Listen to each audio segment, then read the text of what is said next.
여기 빨리 숨으세요! 낯선 시골 마을, 10살짜리 아이가 쌀포대를 들어 올리며 다급하게 외쳤습니다. 60대의 대기업 여회장은 영문도 모른 채 그 안으로 몸을 숨겼죠. 심장이 터질 것 같았습니다.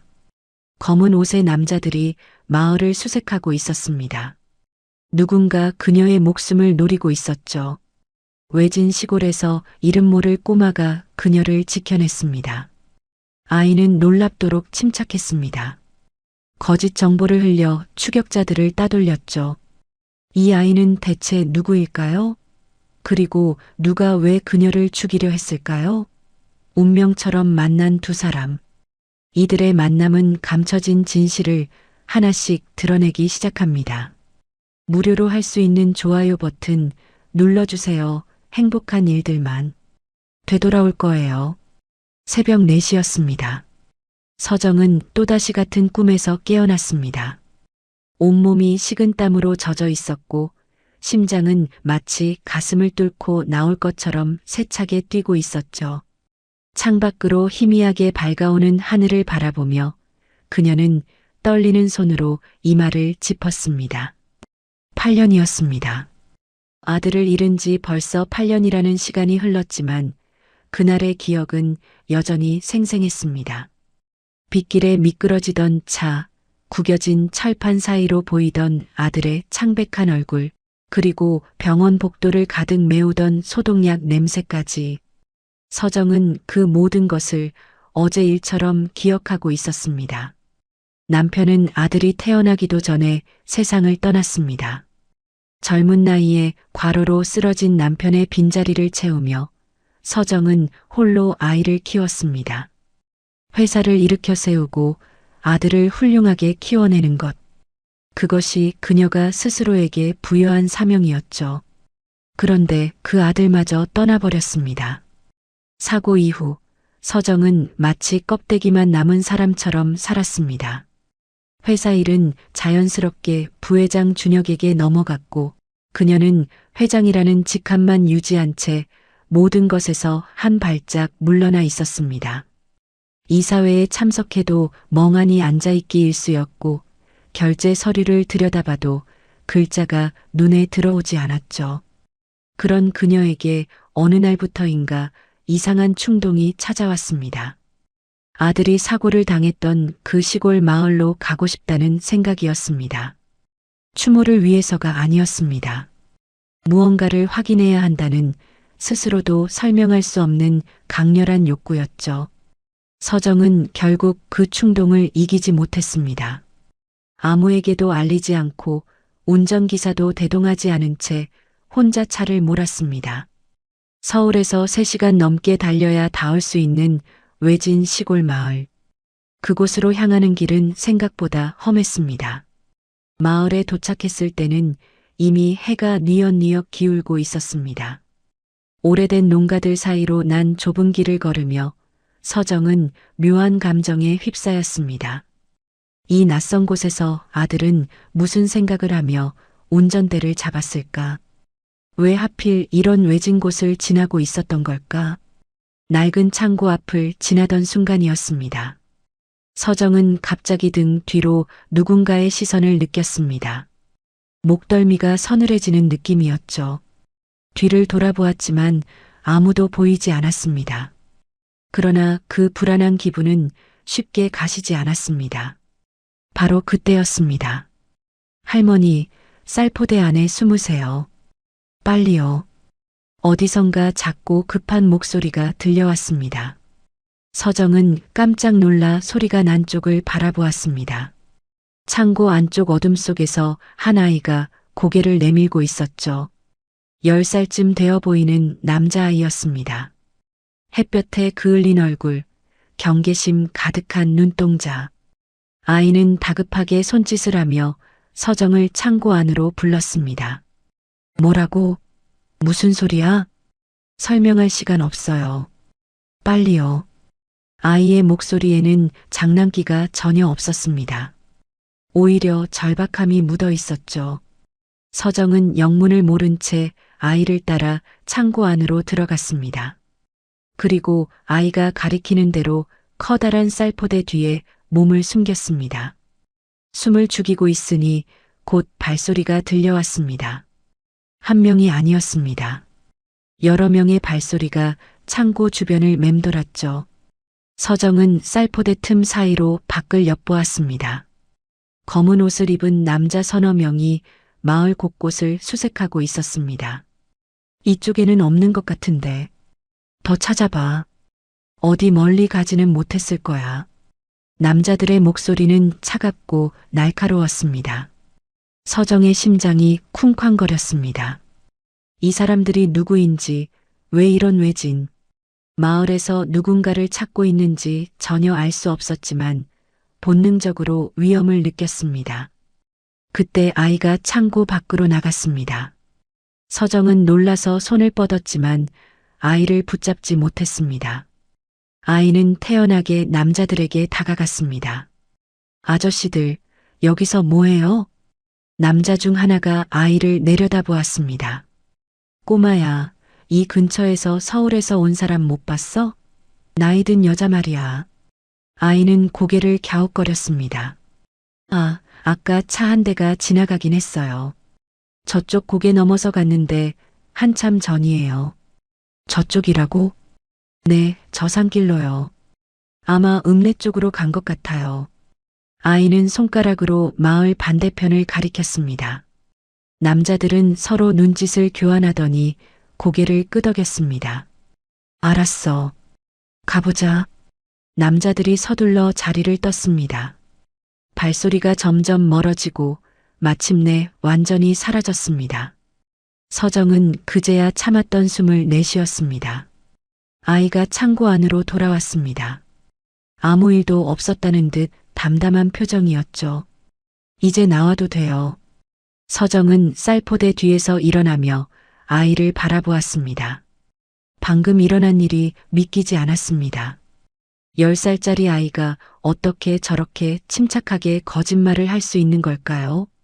목소리 하나 떨리지 않았고 시선도 전혀 흔들리지 않았습니다. 너 이름이 뭐니? 진호요. 민진호. 진호야, 방금 그 사람들이 누군지 아니? 아이는 대답하지 않았습니다. 대신 창고 밖을 한번 살핀 뒤 서정에게 말했습니다. 여기 오래 있으면 안 돼요. 따라오세요. 서정은 잠시 망설였습니다. 낯선 마을에서 낯선 아이를 따라가는 것이 과연 옳은 일인지 확신이 서지 않았죠. 하지만 방금 자신을 구해준 것도 이 아이였습니다. 그리고 무엇보다 이 아이에게서 눈을 뗄 수가 없었습니다. 또래 아이들에게서는 절대 느낄 수 없는 무언가가 있었습니다. 마치 훨씬 많은 것을 겪어본 사람 같은 그런 분위기였죠. 알았어. 가자. 서정은 아이의 뒤를 따랐습니다.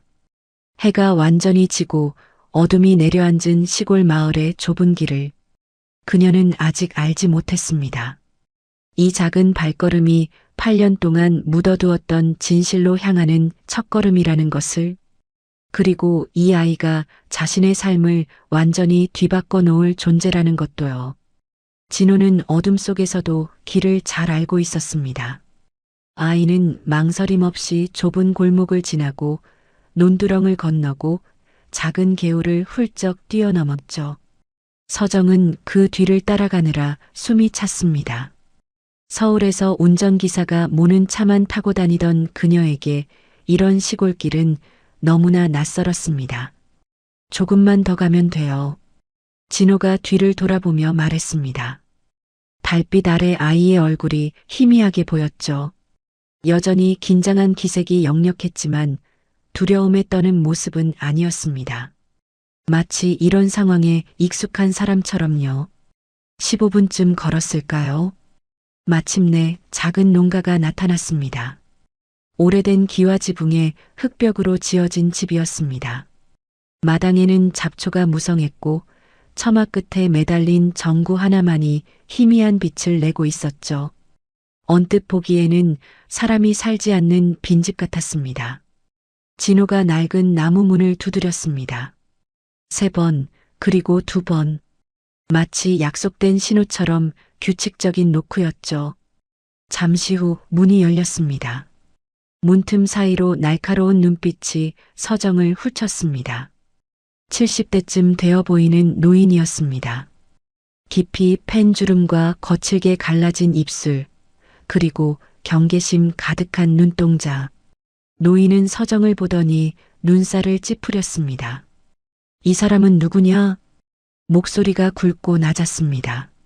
쇳소리처럼 차가운 어조였죠. 할아버지, 저 사람들이 또 왔었어요. 이 할머니가 위험해서 데려왔어요. 진호의 설명에도 노인의 표정은 변하지 않았습니다. 오히려 더 굳어지는 것 같았죠. 노인은 한참 동안 서정을 뚫어지게 바라보다가 마지못해 문을 열어주었습니다. 들어와. 집안은 바깥보다 더 어두웠습니다. 형광등 하나가 천장에 달려 있었지만 빛이 약해서 방 구석구석을 비추지 못했죠. 서정은 조심스럽게 안으로 들어서며 주위를 살폈습니다. 그때 서정의 눈에 무언가가 들어왔습니다. 방 한쪽 구석에 놓인 작은 산소통이었습니다. 그 옆에는 약봉지들이 수북이 쌓여 있었고 흡입기로 보이는 기구도 보였죠. 서정은 순간 긴장했습니다. 저건 분명 심각한 호흡기 질환 환자가 쓰는 물건들이었습니다. 노인이 낮은 기침을 했습니다. 가래가 끓는 듯한 축축한 기침이었죠. 기침이 한동안 멈추지 않더니 노인은 가슴을 움켜쥐고 힘겹게 숨을 몰아쉬었습니다. 할아버지, 괜찮아요? 진호가 걱정스러운 얼굴로 다가갔습니다. 괜찮다. 신경 쓰지 마라. 노인은 손을 내저으며 부엌 쪽으로 향했습니다. 하지만 그 뒷모습이 평범해 보이지 않았습니다. 걸음걸이가 무겁고 숨소리가 거칠었죠. 서정은 오랜 세월 사람들을 상대해온 경험으로 알 수 있었습니다. 저 노인은 겉으로 보이는 것보다 훨씬 아픈 상태라는 것을요. 서정은 작은 방에 앉아 주위를 다시 한번 둘러보았습니다. 이 집에는 이상한 점이 많았습니다. 시골 농가치고는 물건이 너무 적었고 개인적인 흔적도 거의 없었죠. 사진 한 장, 장식품 하나 보이지 않았습니다. 마치 언제든 떠날 준비가 되어 있는 것처럼요. 그리고 무엇보다 이상한 것은 노인의 분위기였습니다. 평범한 농부라기에는 눈빛이 너무 날카로웠고 말투도 예사롭지 않았죠. 오랜 세월 무언가를 숨기며 살아온 사람에게서만 느낄 수 있는 그런 기운이 있었습니다. 진호가 서정 옆에 앉았습니다. 아이는 조용히 목에 걸린 것을 만지작거렸죠. 서정은 그제야 아이의 목에 낡은 펜던트가 걸려 있다는 것을 알아챘습니다. 오래되어 색이 바랜 금속 펜던트였습니다. 무슨 무늬인지는 어두워서 잘 보이지 않았지만 아이가 그것을 소중하게 여긴다는 건 알 수 있었죠. 그거 예쁘네. 누가 준 거야? 서정이 부드럽게 물었습니다. 진호는 잠시 머뭇거리더니 작은 목소리로 대답했습니다. 아빠가요. 아빠가 주고 간 거예요. 아빠라는 단어에 서정의 가슴이 뜨끔했습니다. 이 아이에게도 아버지가 있었구나 하는 생각이 들었죠. 그 아버지는 지금 어디에 있는 걸까요? 왜 이 어린아이가 이런 외진 곳에서 늙은 노인과 단둘이 살고 있는 걸까요? 노인이 부엌에서 돌아왔습니다. 손에는 김이 모락모락 나는 컵이 들려 있었죠. 마셔. 몸이 차가워졌을 거야. 뜨거운 보리차였습니다. 서정은 고개를 숙여 감사 인사를 하고 컵을 받았습니다. 따뜻한 온기가 손끝으로 전해졌죠. 그제야 자신이 얼마나 긴장하고 있었는지 깨달았습니다. 저기, 아까 그 사람들은 누구였나요? 서정이 조심스럽게 물었습니다. 노인은 맞은편에 앉으며 무표정한 얼굴로 대답했습니다. 모르오. 우리도 모르는 사람들이요. 거짓말이라는 걸 서정은 바로 알 수 있었습니다. 노인의 눈이 잠깐 흔들렸거든요. 하지만 더 캐묻지 않았습니다. 지금 이 상황에서 무리하게 질문을 던지는 것은 현명하지 않았죠. 당신은 누구요? 왜 이런 곳까지 왔소? 이번에는 노인이 물었습니다. 서정은 잠시 망설이다가 솔직하게 대답했습니다. 서울에서 왔어요. 이 근처에서 8년 전에 사고가 있었는데 그때 아들을 잃었거든요. 그냥 한번 와보고 싶었어요. 노인의 눈이 미세하게 움직였습니다. 아주 짧은 순간이었지만 서정은 그 변화를 놓치지 않았죠. 뭔가 반응이 있었습니다. 8년 전 사고라는 말에 노인이 반응을 보인 겁니다. 그렇소. 노인은 그 한마디만 하고 입을 다물었습니다. 더 이상의 대화는 없었죠. 밤이 깊어갔습니다. 서정은 노인이 내어준 작은 방에 누웠지만 잠이 오지 않았습니다. 머릿속이 복잡했죠. 검은 옷의 남자들, 또래답지 않게 침착한 아이, 그리고 뭔가를 숨기고 있는 노인. 이 모든 것이 우연일까요? 아니면 자신이 모르는 무언가가 이 마을에서 벌어지고 있는 걸까요? 창문 틈으로 새어 들어오는 달빛을 바라보며 서정은 생각했습니다. 내일이 되면 서울로 돌아가야 합니다. 회사 일도 있고 이곳에 더 머물 이유도 없죠. 하지만 이상하게도 마음 한구석이 무거웠습니다. 무언가를 놓치고 가는 것 같은 그런 느낌이었습니다. 그날 밤 서정은 오랜만에 아들 꿈을 꾸지 않았습니다. 대신 꿈속에서 그녀는 끝없이 펼쳐진 논밭 사이를 걷고 있었죠. 앞에서는 작은 아이가 뛰어가고 있었고 서정은 그 아이를 쫓아가고 있었습니다. 기다려, 기다려. 아무리 불러도 아이는 뒤를 돌아보지 않았습니다. 서정은 점점 더 빨리 뛰었지만 아이와의 거리는 좁혀지지 않았죠. 그리고 꿈에서 깨어났을 때 서정의 볼에는 눈물이 흐르고 있었습니다. 다음 날 아침 서정은 해가 뜨기도 전에 눈을 떴습니다. 창밖으로 새벽빛이 희미하게 퍼지고 있었죠. 그녀는 조용히 방을 나와 마당으로 향했습니다. 마당에는 이미 진호가 나와 있었습니다. 아이는 오래된 나무 그네에 앉아 하늘을 올려다보고 있었죠. 그 옆모습이 왠지 쓸쓸해 보였습니다. 일찍 일어났네. 서정이 다가가며 말했습니다. 항상 이 시간에 일어나요. 할아버지 약 챙겨드려야 하거든요. 아이의 대답에 서정은 가슴이 먹먹해졌습니다. 10살짜리가 새벽부터 일어나 노인의 약을 챙긴다니요. 이 아이는 대체 어떤 삶을 살아온 걸까요? 부모님은 어디 계셔? 질문이 입 밖으로 튀어나왔습니다. 서정은 곧바로 후회했죠. 너무 직접적인 질문이었습니다. 하지만 진호는 담담하게 대답했습니다. 아빠는 하늘나라에 갔어요. 엄마는 모르겠어요. 어렸을 때 헤어졌대요. 아이의 목소리에는 슬픔도 원망도 담겨 있지 않았습니다. 그저 사실을 말하는 것처럼 담담했죠. 오히려 그 담담함이 서정의 마음을 더 아프게 했습니다. 바로 그때 멀리서 차 소리가 들려왔습니다. 서정과 진호는 동시에 고개를 돌렸죠.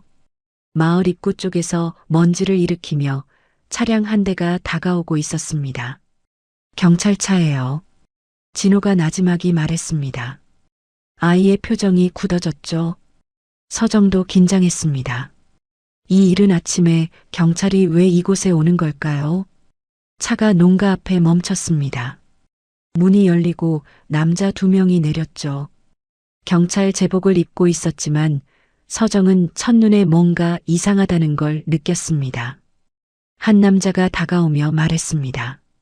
안녕하세요. 혹시 이 집에 어린아이가 있습니까? 신원 확인 차 왔습니다. 말투가 너무 딱딱했습니다. 그리고 명찰을 보니 이름과 소속이 선명하지 않았죠. 서정은 수십 년간 사업을 하며 수많은 사람을 만나왔습니다. 그래서 알 수 있었습니다. 이 남자들은 진짜 경찰이 아니라는 것을요. 서정의 눈이 빠르게 움직였습니다. 경찰 제복 명찰, 허리춤에 무전기까지. 겉보기에는 완벽한 경찰이었죠. 하지만 수십 년간 수많은 사람을 상대해온 서정의 눈은 쉽게 속지 않았습니다. 명찰의 글씨가 너무 선명했습니다. 진짜 경찰 명찰은 오래 착용하면 자연스럽게 긁힘이 생기고 색이 바래기 마련이죠. 그런데 이 남자들의 명찰은 마치 어제 만든 것처럼 깨끗했습니다. 그리고 무전기에서 들려오는 소리도 이상했습니다. 서정은 회사 경호팀을 통해 경찰 무전 주파수가 어떤 소리를 내는지 알고 있었죠. 지금 들리는 건 그것과 달랐습니다. 잡음의 패턴이 다르고 음질도 너무 깨끗했습니다. 신원 확인이라고 하셨죠? 무슨 일이 있나요? 서정이 침착하게 물었습니다. 남자 중 키가 큰 쪽이 대답했죠. 네, 최근 이 지역에서 미아 신고가 들어왔습니다. 혹시 이 아이가 그 아이인지 확인하러 왔습니다. 미아 신고라니요. 서정은 속으로 비웃었습니다. 진호는 8년 동안 이 마을에서 살아온 아이입니다. 어젯밤 대화에서 그 정도는 파악했죠. 미아일 리가 없었습니다. 관할 파출소가 어디죠? 서정이 물었습니다. 남자의 눈이 아주 잠깐 흔들렸습니다. 청송 파출소입니다. 청송이요? 여기는 영양군인데요. 관할이 다르지 않나요? 서정의 말에 남자들의 표정이 살짝 굳어졌습니다. 실수를 한 겁니다. 서정은 어젯밤 차를 몰고 오면서 지역 이름을 확인해 두었죠. 이 마을은 분명 영양군 소속이었습니다. 아, 그게 광역수사라서요. 여러 지역을 함께 담당하고 있습니다. 남자가 얼버무렸습니다. 하지만 이미 서정의 의심은 확신으로 바뀌어 있었죠. 바로 그때 현관문이 열리고 무성이 나왔습니다. 노인은 남자들을 한번 훑어보더니 서정 앞에 섰습니다. 마치 서정과 진호를 보호하려는 것처럼요. 뭔 일이요? 무성의 목소리는 낮고 차가웠습니다. 경찰입니다. 아이 신원 확인 차 왔습니다. 영장 있소? 무성의 한마디에 남자들이 움찔했습니다. 평범한 시골 노인이 영장을 언급할 거라고는 예상하지 못한 것 같았죠. 영장까지는 필요 없는 간단한 확인입니다. 확인이든 뭐든 영장 없이는 우리 집에 들어올 수 없소. 그리고 이 아이는 내 손자요. 신원 확인할 것도 없소. 무성의 목소리에는 단호함이 서려 있었습니다. 서정은 놀랐죠. 어젯밤까지만 해도 무성은 외부인인 자신에게조차 경계심을 풀지 않았는데 지금은 정면으로 맞서고 있었습니다. 남자들은 서로 눈짓을 교환했습니다. 한 명이 앞으로 나서려 했지만 무성이 한 발짝도 물러서지 않았죠. 팽팽한 긴장감이 흘렀습니다. 좋습니다. 오늘은 돌아가겠습니다. 하지만 다시 오겠습니다. 결국 남자들이 먼저 물러섰습니다.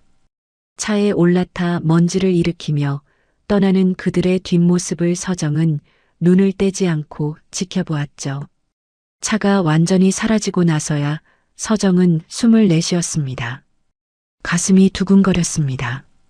저 남자들이 진짜 경찰이 아니라면 대체 누가 보낸 걸까요? 그리고 왜 이 아이를 찾고 있는 걸까요? 들어갑시다. 무성이 짧게 말하고 집 안으로 향했습니다. 서정과 진호도 그 뒤를 따랐죠. 집 안으로 들어서자마자 무성이 기침을 시작했습니다. 아까보다 훨씬 심한 기침이었죠. 온몸을 흔들며 기침하는 노인의 모습에 서정은 걱정이 됐습니다. 괜찮으세요? 괜찮소. 신경 쓰지 마시오. 무성은 손을 내저었지만 얼굴이 점점 붉어지고 있었습니다. 숨소리도 거칠어졌죠. 진호가 재빨리 방 구석으로 달려가 산소통을 가져왔습니다. 아이는 익숙한 손놀림으로 마스크를 노인의 얼굴에 씌워주었죠.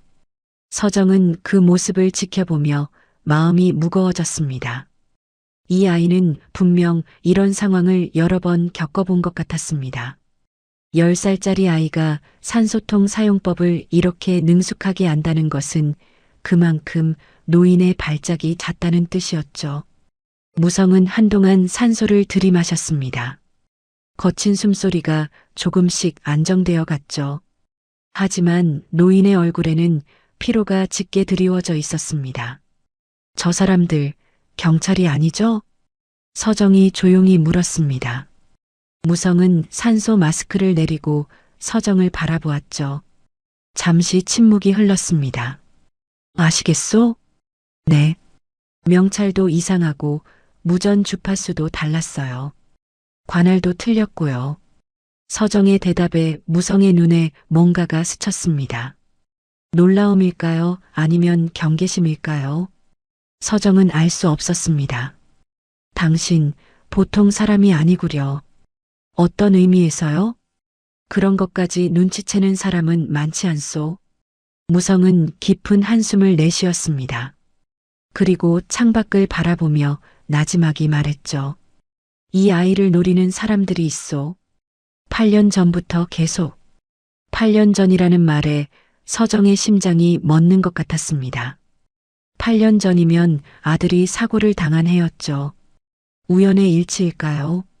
아니면 무언가 연결고리가 있는 걸까요? 왜요? 왜 이 아이를 노리는 거죠? 서정이 다급하게 물었습니다. 하지만 무성은 고개를 저었죠. 아직은 말할 수 없소.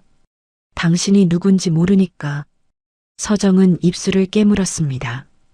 답답했죠. 하지만 노인의 입장도 이해가 됐습니다. 어제 처음 만난 사람에게 모든 것을 털어놓을 수는 없으니까요. 저는 윤서정이에요. 서울에서 회사를 운영하고 있죠. 어제 말씀드렸듯이 8년 전 이 근처에서 아들을 잃었어요. 서정은 자신이 할 수 있는 최대한의 정보를 내놓았습니다. 무성은 그녀의 얼굴을 뚫어지게 바라보았죠. 윤서정이라 했소? 네. 무성의 표정이 미세하게 변했습니다. 뭔가를 알아챈 것 같은 그런 표정이었죠. 하지만 노인은 아무 말도 하지 않았습니다. 더 이상은 물어도 대답하지 않겠소. 하지만 한 가지만 말해주리다. 무성이 서정의 눈을 똑바로 바라보며 말했습니다. 그 사람들은 반드시 다시 올 거요. 그리고 다음에는 더 많은 인원을 데려올 거요. 당신이 여기 있으면 당신도 위험해질 수 있소. 경고였습니다. 지금이라도 떠나라는 뜻이었죠. 서정은 잠시 생각에 잠겼습니다. 떠나는 것이 현명한 선택일 겁니다. 이 일에 휘말릴 이유가 없으니까요. 하지만 이상하게도 발이 떨어지지 않았습니다. 진호의 얼굴이 자꾸 아른거렸죠. 어젯밤 자신을 구해준 아이, 새벽부터 일어나 노인의 약을 챙기는 아이, 부모 없이 이 외진 곳에서 살아가는 아이. 그리고 8년이라는 숫자. 아들이 죽은 지 8년, 이 아이를 노리는 사람들이 나타난 지 8년. 우연치고는 너무 정확했습니다. 저는 남을게요. 서정의 입에서 그 말이 튀어나왔습니다. 스스로도 놀랐죠. 하지만 말한 순간 이것이 옳은 결정이라는 확신이 들었습니다. 무성이 눈썹을 치켜 올렸습니다. 왜요? 당신과는 상관없는 일이요. 모르겠어요. 그냥 가면 안 될 것 같아요. 서정은 솔직하게 대답했습니다. 논리적인 이유가 있는 건 아니었죠. 그저 직감이었습니다. 이곳에 머물러야 한다는, 뭔가를 놓치면 안 된다는 강렬한 직감. 무성은 한참 동안 서정을 바라보았습니다. 그리고 마침내 고개를 끄덕였죠. 당신 마음대로 하시오. 하지만 후회해도 난 책임지지 않겠소. 그 말을 끝으로 무성은 자리에서 일어났습니다. 방으로 향하는 노인의 뒷모습이 유난히 지쳐 보였죠. 서정은 문득 걱정이 됐습니다. 저 노인은 얼마나 더 버틸 수 있을까요? 진호가 서정 옆으로 다가왔습니다. 아이는 작은 목소리로 말했죠. 할머니, 정말 안 가요? 응, 안 가. 왜요? 위험할 수도 있는데. 서정은 아이의 얼굴을 바라보았습니다. 걱정과 기대가 뒤섞인 표정이었죠. 이 아이는 서정이 떠날까봐 두려운 걸까요?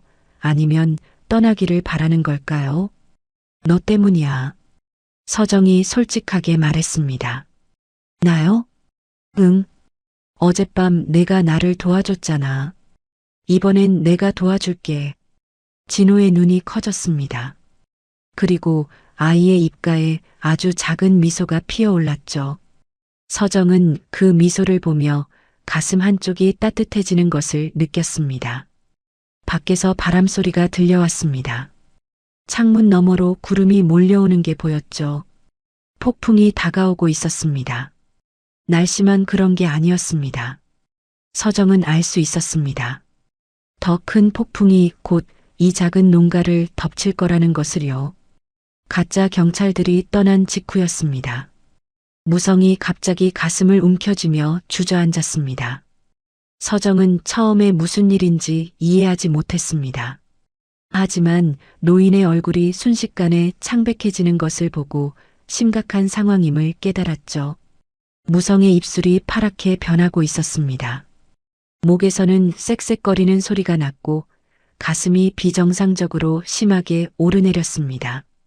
할아버지, 진호가 비명처럼 외쳤습니다. 아이의 얼굴에서 핏기가 싹 가셨죠. 하지만 진호는 곧바로 방 안으로 뛰어들어갔습니다. 익숙한 움직임이었습니다. 이런 상황을 여러 번 겪어본 사람의 움직임이었죠. 서정도 본능적으로 움직였습니다. 무성 옆에 무릎을 꿇고 노인의 등을 받쳐주었죠. 노인의 몸이 떨리고 있었습니다. 호흡은 점점 더 거칠어졌고 얼굴은 점점 더 파래졌습니다. 산소통, 산소통 어디 있어? 진호가 방 안에서 외쳤습니다. 무언가를 뒤지는 소리가 들렸죠. 하지만 아이의 목소리에는 당황함이 묻어 있었습니다. 없어. 여기 없어요. 서정의 심장이 철렁 내려앉았습니다. 어젯밤 분명히 방 구석에서 산소통을 봤는데 지금은 없다니요. 서정은 재빨리 주위를 둘러보았습니다. 부엌, 마루, 창가, 어디에도 산소통은 보이지 않았습니다. 아까 그 사람들이 서정의 머릿속에 섬뜩한 생각이 스쳤습니다.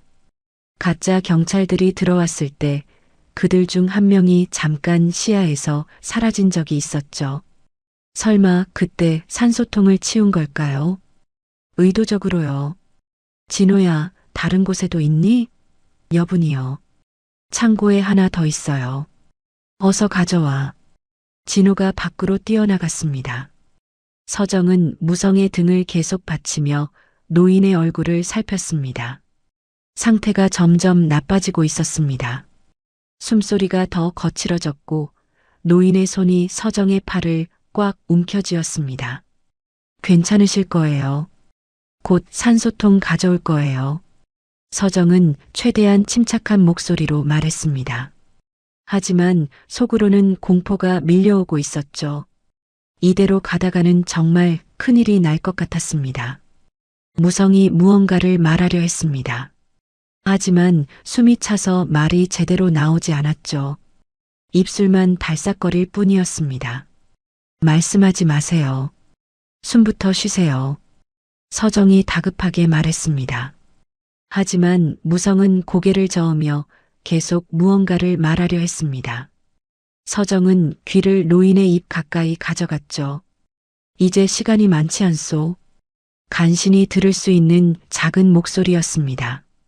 서정은 처음에 그 말의 의미를 이해하지 못했습니다. 산소통을 가져오는 시간이 많지 않다는 뜻일까요? 하지만 무성의 눈을 보는 순간 서정은 깨달았습니다. 노인이 말하는 시간은 지금 이 순간만을 의미하는 게 아니었습니다. 더 큰 의미의 시간이었죠. 노인 자신에게 남은 시간, 진실을 밝힐 수 있는 시간, 이 모든 것이 얼마 남지 않았다는 뜻이었습니다. 진호가 산소통을 들고 뛰어왔습니다. 아이는 숨을 헐떡이며 산소 마스크를 노인의 얼굴에 씌워주었죠. 밸브를 열자 쉬익하는 소리와 함께 산소가 흘러나왔습니다. 무성은 천천히 숨을 들이마셨습니다. 한 번, 두 번, 세 번. 거친 호흡이 조금씩 안정되어 갔습니다. 파랗던 입술에 다시 핏기가 돌기 시작했죠. 서정은 그제야 자신도 숨을 참고 있었다는 걸 깨달았습니다. 할아버지, 괜찮아요? 진호가 울먹이는 목소리로 물었습니다. 아이의 눈에 눈물이 그렁그렁 맺혀 있었죠. 아까까지 침착하게 행동하던 아이였는데 지금은 완전히 겁에 질린 어린아이의 모습이었습니다. 무성이 떨리는 손으로 진호의 머리를 쓰다듬었습니다. 말은 하지 않았지만 괜찮다는 뜻이었죠. 진호는 그제야 참았던 눈물을 터뜨렸습니다. 서정은 옆에서 그 모습을 지켜보았습니다. 가슴이 먹먹했죠. 이 어린아이가 지금까지 얼마나 많은 두려움을 안고 살아왔을까요? 언제 또 발작이 일어날지 모르는 노인과 단둘이 이 외진 곳에서요. 그리고 문득 서정의 눈에 무언가가 들어왔습니다. 진호가 무성을 부축하느라 소매가 걷혀 있었는데 아이의 손목 안쪽에 작은 점 3개가 보였습니다. 삼각형 모양으로 배열된 점들이었죠. 서정은 잠시 그 점들을 바라보았습니다. 어딘가 익숙한 느낌이 들었지만 어디서 본 건지 떠오르지 않았습니다. 지금은 그걸 생각할 여유가 없었죠. 안으로 모셔다 드리자. 서정이 말했습니다. 진호와 함께 무성을 부축해 방으로 데려갔죠. 노인을 이불 위에 눕히고 나서야 서정은 한숨을 내쉬었습니다. 자주 이러세요? 서정이 조심스럽게 물었습니다. 무성은 산소 마스크를 쓴 채로 고개를 끄덕였죠. 요즘 더 심해졌어요. 진호가 대신 대답했습니다. 아이의 목소리는 여전히 떨리고 있었습니다. 병원에는 안 가세요? 못 가요. 가면 위험해요. 진호의 대답에 서정은 더 이상 묻지 않았습니다. 왜 위험한지는 대충 짐작할 수 있었죠. 병원에 가면 신원이 노출되고 그러면 아까 그 가짜 경찰들 같은 사람들에게 발각될 테니까요. 무성이 산소 마스크를 내리며 입을 열었습니다. 목소리는 여전히 약했지만 눈빛만은 또렷했죠. 윤서정 씨. 서정은 놀랐습니다. 자신의 이름을 부르다니요. 어젯밤 자기소개를 했지만 노인이 기억하고 있을 거라고는 생각하지 못했습니다. 네. 당신 아들, 이름이 뭐였소? 갑작스러운 질문이었습니다. 서정은 잠시 망설이다가 대답했죠. 윤도현이요. 제 아들 이름은 윤도현이었어요. 무성의 눈이 미세하게 흔들렸습니다. 뭔가를 확인한 것 같은 그런 표정이었죠. 노인은 잠시 눈을 감았다가 다시 떴습니다. 8년 전 그 사고요. 네. 그게 단순한 사고가 아니었다면 어떻겠소? 서정의 심장이 멎는 것 같았습니다. 숨이 막혔죠. 단순한 사고가 아니라니요. 무슨 뜻일까요? 무슨 말씀이세요? 서정의 목소리가 떨렸습니다. 무성은 대답하지 않았습니다. 대신 진호를 바라보았죠. 아이는 할아버지의 시선을 받고 고개를 끄덕였습니다. 무언의 대화가 오간 것 같았습니다. 지금은 말할 수 없소. 하지만 곧 알게 될 거요. 무성의 말에 서정은 답답함이 밀려왔습니다. 왜 지금 말할 수 없는 걸까요? 무엇을 알게 된다는 걸까요? 제발 말씀해 주세요. 제 아들한테 무슨 일이 있었던 거예요? 서정이 애원하듯 물었습니다. 8년 동안 가슴에 묻어두었던 의문이 한꺼번에 터져나왔죠. 사고 당시 경찰은 단순 교통사고라고 결론 지었습니다. 빗길에 미끄러져서 중앙선을 넘었다고요. 하지만 서정은 늘 찜찜했습니다. 아들은 운전을 잘했고 그 길은 처음 가는 길도 아니었으니까요. 무성은 눈을 감았습니다. 피로가 짙게 드리워진 얼굴이었죠. 미안하오. 지금은 정말 말할 수 없소. 하지만 약속하겠소. 내가 살아있는 동안 반드시 진실을 알려주겠소. 그 말에 담긴 무게가 서정의 가슴을 짓눌렀습니다. 살아있는 동안이라니요. 노인은 자신에게 시간이 얼마 남지 않았다는 걸 알고 있는 것 같았습니다. 서정은 더 이상 묻지 않았습니다. 지금 무리하게 캐물어봤자 노인의 상태만 악화시킬 뿐이었죠. 하지만 마음 한구석에서는 뭔가가 소용돌이치고 있었습니다. 분노인지 슬픔인지 아니면 희망인지 알 수 없는 감정이었습니다. 진호가 서정 옆으로 다가왔습니다. 아이는 작은 목소리로 말했죠. 할머니, 할아버지가 아까 한 말 있잖아요. 응, 시간이 많지 않다는 거 진짜예요. 할아버지 병이 많이 심해졌어요. 아이의 눈에 다시 눈물이 맺혔습니다. 서정은 아무 말도 할 수 없었죠. 위로의 말이 떠오르지 않았습니다. 거짓 희망을 주고 싶지도 않았고요. 대신 서정은 아이의 손을 잡았습니다.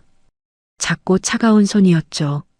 그 손을 꼭 쥐며 서정은 조용히 말했습니다. 내가 도와줄게. 무슨 일이 있어도. 진호가 고개를 들어 서정을 바라보았습니다. 아이의 눈에서 눈물이 한 줄기 흘러내렸죠. 하지만 입가에는 작은 미소가 번졌습니다. 창밖으로 해가 기울고 있었습니다. 긴 하루였죠. 하지만 서정은 알고 있었습니다. 진짜 긴 여정은 이제 막 시작되었다는 것을요. 같은 시각 서울 강남의 고층 빌딩에서는 전혀 다른 일이 벌어지고 있었습니다. 준혁은 통화를 마치고 휴대폰을 내려놓았습니다. 창밖으로 보이는 서울의 야경이 화려하게 빛나고 있었죠. 하지만 그의 표정은 어두웠습니다. 미간에 깊은 주름이 잡혀 있었고 입술은 굳게 다물려 있었습니다. 아직 못 찾았다고? 준혁이 낮은 목소리로 물었습니다. 책상 앞에 서 있는 남자가 고개를 숙였죠. 죄송합니다. 그 마을에서 목격됐다는 정보까지는 확인했는데 정확한 위치를 특정하지 못했습니다. 쓸모없는 것들. 준혁의 목소리에 차가운 분노가 서려 있었습니다. 그는 손가락으로 책상을 톡톡 두드리며 생각에 잠겼죠. 8년이었습니다. 8년 동안 찾아 헤맨 그 아이가 이제 곧 손에 닿을 것 같았는데 또다시 놓칠 수는 없었습니다. 인원을 더 보내. 그리고 이번에는 확실하게 처리해. 알겠습니다. 남자가 물러간 뒤 준혁은 의자에 깊숙이 몸을 묻었습니다. 눈을 감자 8년 전의 기억이 떠올랐죠. 비 오던 밤 산길에서 일어난 사고, 그리고 사라진 아이. 모든 것이 완벽하게 처리된 줄 알았는데 아이가 살아있다는 걸 알게 된 건 3년 전이었습니다. 문이 열리는 소리가 났습니다. 준혁이 눈을 뜨자 한 여자가 들어오고 있었죠. 지연이었습니다. 준혁의 비서이자 가장 신뢰하는 측근이었죠. 30대 중반의 여자는 단정한 정장 차림에 흐트러짐 없는 머리카락, 그리고 감정을 드러내지 않는 차가운 표정을 하고 있었습니다. 부회장님, 내일 일정 정리해 왔습니다. 지연이 서류를 건네며 말했습니다. 준혁은 서류를 받아들며 그녀를 올려다보았죠. 수고했어. 그런데 한 가지 물어볼 게 있어. 말씀하세요. 윤 회장님 행적 혹시 파악하고 있어? 지연의 표정이 미세하게 굳어졌습니다. 아주 짧은 순간이었지만 준혁은 그 변화를 놓치지 않았죠. 회장님이요? 최근 이틀간 연락이 안 된다고 들었습니다. 개인적인 여행을 가신 것 같다는 말이 있던데요. 여행이라 어디로 갔는지는 알아? 아직 확인하지 못했습니다. 준혁은 고개를 끄덕였습니다. 그리고 손을 내저으며 말했죠. 됐어. 가봐. 지연이 고개를 숙이고 방을 나갔습니다. 문이 닫히자 준혁의 눈이 가늘어졌습니다. 뭔가 이상했죠. 서정이 갑자기 사라진 타이밍이 너무 절묘했습니다. 그리고 지연의 반응도요. 준혁은 휴대폰을 들어 다른 번호로 전화를 걸었습니다. 나야. 한지연 비서 감시 좀 해. 뭔가 이상한 느낌이 들어. 한편 지연은 사무실을 나와 엘리베이터를 탔습니다. 문이 닫히자 그녀의 표정이 변했죠. 차갑게 굳어있던 얼굴에 고통스러운 그림자가 드리웠습니다. 그녀는 떨리는 손으로 가슴을 움켜쥐었습니다. 8년이었습니다. 8년 동안 이 가면을 쓰고 살아왔죠. 남편이 죽고 아이가 사라진 그날 이후로 모두가 그녀도 함께 죽은 줄 알았습니다. 경찰도 언론도 심지어 시어머니인 서정도요. 하지만 지연은 살아 있었습니다. 그리고 복수를 위해 준비해 왔죠. 엘리베이터가 지하 주차장에 멈췄습니다. 지연은 차에 올라타 한참을 움직이지 않았습니다. 핸들을 잡은 손이 떨리고 있었죠. 오늘 준혁의 질문은 평소와 달랐습니다. 뭔가 눈치를 챈 것 같았습니다. 조심해야 했습니다. 지금까지 8년 동안 쌓아온 것들이 무너질 수 있었으니까요. 지연은 눈을 감고 그날을 떠올렸습니다. 2018년 3월 15일. 비가 쏟아지던 밤이었죠. 남편과 함께 차를 타고 가던 중이었습니다. 뒷좌석에는 2살배기 아들이 카시트에 앉아 잠들어 있었고요. 갑자기 브레이크가 말을 듣지 않았습니다. 남편이 당황해서 핸들을 꺾었지만 차는 그대로 낭떠러지 아래로 굴러떨어졌죠. 그 순간의 공포를 지연은 아직도 잊지 못합니다. 기적적으로 지연은 살아남았습니다. 하지만 남편은 그 자리에서 숨을 거뒀죠. 그리고 아이는 사라졌습니다. 구조대가 왔을 때 차 안에 아이는 없었습니다. 마치 처음부터 없었던 것처럼요. 처음에 지연은 아이가 사고 충격으로 차 밖으로 튕겨나갔다고 생각했습니다. 수색대가 며칠 동안 산을 뒤졌지만 아이의 흔적은 어디에도 없었죠. 결국 아이는 실종 처리되었고 시간이 지나면서 사망한 것으로 추정됐습니다. 하지만 지연은 믿지 않았습니다. 어머니의 본능이 말해주고 있었죠. 아이는 살아있다고요. 그리고 우연히 진실의 실마리를 발견했습니다. 사고 2, 3개월 후 병원에서 퇴원하던 날이었죠. 한 남자가 다가와 작은 쪽지를 건넸습니다. 거기에는 단 한 줄만 적혀 있었습니다. 당신 아이는 살아있다. 사고는 조작됐다. 지연의 세계가 뒤집어지는 순간이었습니다. 그 후로 지연은 죽은 척 숨어 살았습니다. 새로운 신분을 만들고 외모를 바꾸고 박준혁 곁으로 들어갔죠. 진실을 알아내기 위해서였습니다. 누가 왜 자신의 가족을 파괴했는지 알아내기 위해서요. 8년이 걸렸습니다. 하지만 이제 거의 다 왔습니다. 준혁의 비밀 계좌, 불법 자금 흐름, 그리고 그날 밤 사고를 조작한 증거들. 지연은 하나씩 모아왔죠. 다만 아직 찾지 못한 것이 하나 있었습니다.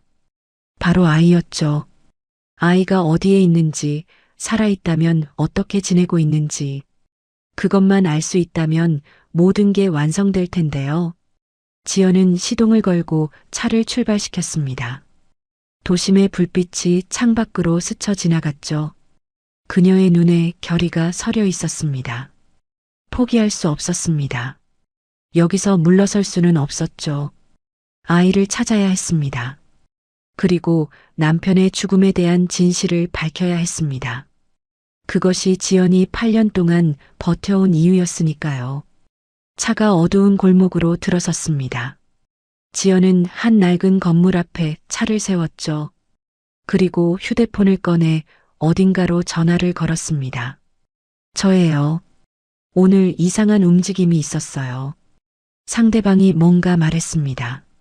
지연은 고개를 끄덕이며 들었죠. 네, 준혁이 누군가를 찾고 있어요.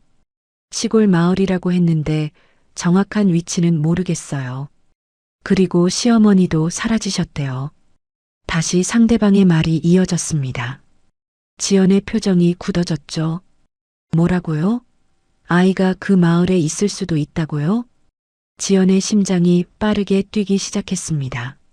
손에 땀이 났죠. 8년 동안 찾아 헤맨 아이가 그곳에 있을지도 모른다니요. 알겠어요.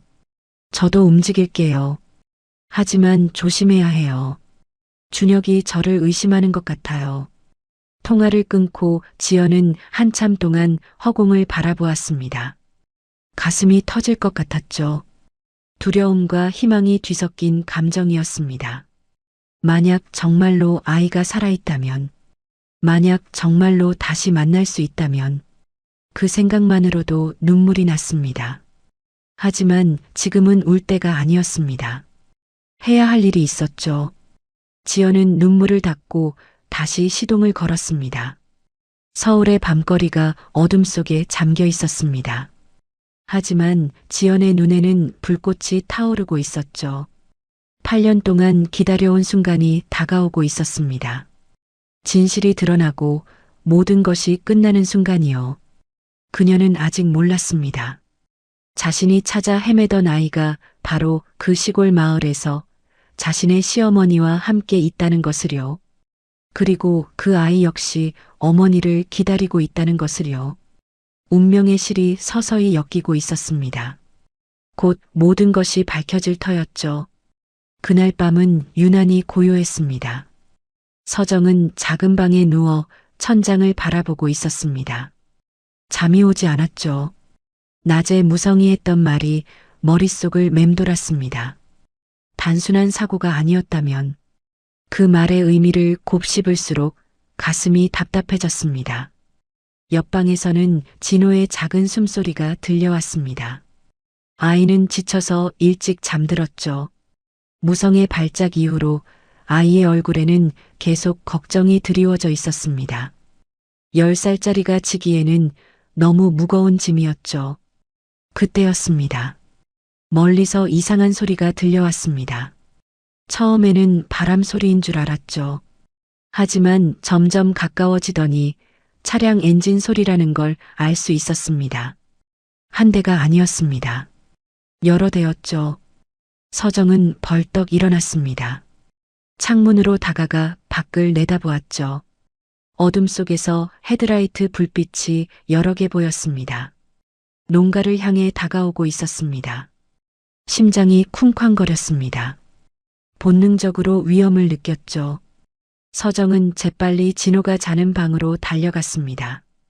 진호야, 일어나. 아이를 흔들어 깨웠습니다. 진호가 눈을 비비며 일어났죠. 무슨 일이에요? 사람들이 오고 있어. 빨리 일어나야 해. 진호의 눈이 순식간에 또렷해졌습니다. 아이는 아무 말 없이 침대에서 내려왔죠. 이미 이런 상황에 익숙한 것처럼요. 무성도 깨어 있었습니다. 노인은 방문 앞에 서서 창밖을 내다보고 있었죠. 얼굴이 굳어 있었습니다. 결국 찾아냈구만. 무성의 목소리는 낮고 침착했습니다. 하지만 그 안에 긴장이 서려 있었죠. 뒷문으로 나가시오. 산 쪽으로 가면 작은 오두막이 있소. 거기서 숨어 있으시오. 무성이 서정에게 말했습니다. 서정은 고개를 저었죠. 어르신은요? 같이 가셔야죠. 난 여기 남겠소. 이 몸으로는 따라갈 수 없소. 무성의 말에 진호가 노인의 옷자락을 붙잡았습니다. 아이의 눈에 눈물이 그렁그렁 맺혀 있었죠. 할아버지, 안 돼요. 같이 가요. 진호야. 무성이 아이의 머리를 쓰다듬었습니다. 거칠지만 따뜻한 손이었죠. 할아버지는 괜찮아. 이 할머니 따라가거라. 싫어요. 할아버지 두고 안 가요. 진호가 울먹였습니다. 무성은 아이를 꼭 안아주었죠. 그리고 서정을 바라보며 말했습니다. 이 아이를 부탁하오. 그 눈빛에 담긴 간절함에 서정은 할 말을 잃었습니다. 무성은 자신의 목숨보다 아이를 먼저 생각하고 있었죠. 바로 그때 밖에서 고함 소리가 들려왔습니다. 차량들이 농가 앞에 멈춘 것 같았습니다. 문을 두드리는 소리가 울렸죠. 아니, 두드리는 게 아니었습니다. 부수려는 것 같았습니다. 빨리 가시오. 무성이 다급하게 말했습니다. 서정은 이를 악물고 진호의 손을 잡았죠. 진호야, 가자. 할아버지. 할아버지가 나중에 올 거야. 지금은 가야 해. 서정은 거의 끌다시피 진호를 데리고 뒷문으로 향했습니다. 아이는 계속 뒤를 돌아보았죠. 눈물이 볼을 타고 흘러내렸습니다. 뒷문을 열고 밖으로 나오는 순간 앞쪽에서 불빛이 번쩍였습니다. 그리고 연기 냄새가 코를 찔렀죠. 서정은 고개를 돌려 농가 쪽을 바라보았습니다. 불이었습니다. 누군가 농가에 불을 지른 것이었죠. 주황빛 불꽃이 밤하늘을 밝히며 타오르고 있었습니다. 안 돼. 서정의 입에서 비명이 터져 나왔습니다. 무성이 아직 안에 있었죠. 돌아가야 했습니다. 하지만 진호를 데리고 있었습니다. 할머니, 할아버지가. 진호도 불길을 보며 울부짖었습니다. 아이가 농가 쪽으로 뛰어가려 했죠. 서정은 아이를 꼭 붙잡았습니다. 안 돼. 가면 안 돼. 할아버지 구해야 해요. 할아버지가 죽어요. 진호가 발버둥 쳤습니다. 서정의 팔에서 빠져나가려고 안간힘을 썼죠. 하지만 서정은 놓지 않았습니다. 그때 어둠 속에서 남자 한 명이 다가왔습니다. 검은 옷을 입은 남자였죠. 서정은 본능적으로 진호를 등 뒤로 숨겼습니다. 괜찮아요. 구조하러 왔습니다. 남자가 손을 내밀며 말했습니다. 목소리는 부드러웠지만 서정은 속지 않았죠. 이 한밤중에 불을 지르고 구조하러 왔다니요. 아이만 넘겨주세요. 안전한 곳으로 데려갈게요. 남자가 진호 쪽으로 손을 뻗었습니다. 서정은 한 발짝도 물러서지 않았죠. 대신 아이를 더 꽉 감쌌습니다. 이 아이는 안 줘요. 서정의 목소리가 떨렸습니다. 하지만 눈빛은 단호했죠. 협조해 주시면 다치지 않을 겁니다. 남자의 목소리에서 위협이 느껴졌습니다. 뒤쪽에서 다른 남자들이 다가오는 발소리가 들렸죠. 포위당하고 있었습니다. 서정은 재빨리 주위를 살폈습니다. 왼쪽에 작은 틈이 보였죠. 나무들 사이로 난 좁은 길이었습니다. 저기로 가면 빠져나갈 수 있을지도 몰랐습니다. 진호야, 내가 신호하면 저쪽으로 뛰어. 알았지? 서정이 작은 목소리로 속삭였습니다. 진호가 고개를 끄덕였죠. 남자가 한 발짝 더 다가왔습니다. 서정은 숨을 깊이 들이마셨습니다. 그리고 갑자기 몸을 날렸죠. 지금. 서정은 남자에게 달려들었습니다. 평생 이런 일을 해본 적 없었지만 몸이 먼저 움직였죠. 남자가 당황해서 비틀거리는 사이 진호가 나무 사이로 뛰어갔습니다. 인연이. 남자가 서정을 밀쳐냈습니다. 서정은 땅바닥에 나뒹굴었죠. 온몸이 아팠지만 진호가 도망친 것을 확인하고 안도했습니다. 하지만 다른 남자가 진호를 쫓아가고 있었습니다. 아이의 짧은 다리로는 어른을 따돌리기 어려웠죠. 서정은 비틀거리며 일어났습니다. 그리고 있는 힘을 다해 소리쳤습니다. 진호야, 뛰어. 멈추지 마. 남자가 서정의 팔을 잡았습니다. 아프게 비틀어 올렸죠. 서정은 이를 악물고 버텼습니다. 시간을 벌어야 했습니다. 조금이라도 더요. 멀리서 진호의 비명이 들렸습니다. 잡힌 것 같았죠. 서정의 심장이 쪼개지는 것 같았습니다. 놔줘요. 그 아이 좀 놔줘요. 서정이 울부짖었습니다. 하지만 남자는 비웃기만 했죠. 조용히 해요, 할머니. 순순히 따라오면 아이한테 해코지 안 할게요. 거짓말이라는 걸 알았습니다. 이 사람들은 처음부터 아이를 노리고 온 것이었죠. 서정을 죽이지 않는 것도 아이를 데려가기 위한 수단일 뿐이었습니다. 진호가 끌려오고 있었습니다. 아이는 팔을 붙잡힌 채 질질 끌려왔죠. 얼굴이 눈물범벅이었습니다. 할머니, 진호가 서정을 부르며 울었습니다. 그 순간 서정의 눈에 무언가가 들어왔습니다. 진호의 소매가 걷혀 있었는데 손목 안쪽에 있는 점 3개가 불빛에 선명하게 보였죠. 삼각형 모양의 점 3개. 서정은 숨이 멎는 것 같았습니다. 그 점을 어디선가 본 적이 있었죠. 아주 오래전에요. 아들의 손목에도 같은 점이 있었습니다. 태어날 때부터 있던 점이었죠. 윤씨 집안 남자들에게만 대대로 나타나는 표식이었습니다. 설마요. 서정의 머릿속이 하얘졌습니다. 심장이 미친 듯이 뛰었죠. 이 아이가 혹시요. 서정의 입에서 낮은 목소리가 흘러나왔습니다. 아까와는 다른 목소리였죠. 분노와 결의가 담긴 목소리였습니다. 그 아이 당장 놓으라고요. 서정은 자신을 붙잡고 있던 남자의 손을 뿌리쳤습니다. 그리고 진호에게 달려갔죠. 남자들이 막아섰지만 서정은 멈추지 않았습니다. 이 아이를 지켜야 했습니다. 무슨 일이 있어도요. 이 아이가 정말 자신의 손자라면 이 아이만큼은 지켜야 했습니다. 서정은 진호를 붙잡고 있는 남자에게 달려들었습니다. 그리고 아이를 끌어안았죠. 남자들이 서정을 때리고 밀쳐도 놓지 않았습니다. 이 아이는 내 손자야. 내 손자라고요. 서정은 울부짖었습니다. 진호가 놀란 눈으로 서정을 바라보았죠. 하지만 서정은 아이를 더 꽉 안았습니다. 이 아이를 놓칠 수 없었습니다. 다시는요. 어둠 속에서 사이렌 소리가 울려 퍼졌습니다. 서정이 진호를 끌어안고 버티던 그 순간 멀리서 경찰차 불빛이 나타났죠. 진짜 경찰이었습니다. 누군가 신고를 한 것 같았습니다. 검은 옷의 남자들은 서로 눈짓을 교환하더니 재빨리 사라졌습니다. 마치 처음부터 없었던 것처럼요. 서정은 그제야 진호를 아는 팔의 힘을 풀었습니다. 온몸이 떨리고 있었죠. 무릎이 풀려서 그 자리에 주저앉았습니다. 할머니, 괜찮아요? 진호가 걱정스러운 얼굴로 물었습니다. 서정은 대답 대신 아이의 얼굴을 두 손으로 감쌌죠. 불빛에 비친 아이의 얼굴을 자세히 들여다보았습니다. 눈매가 닮았습니다. 코의 선도요.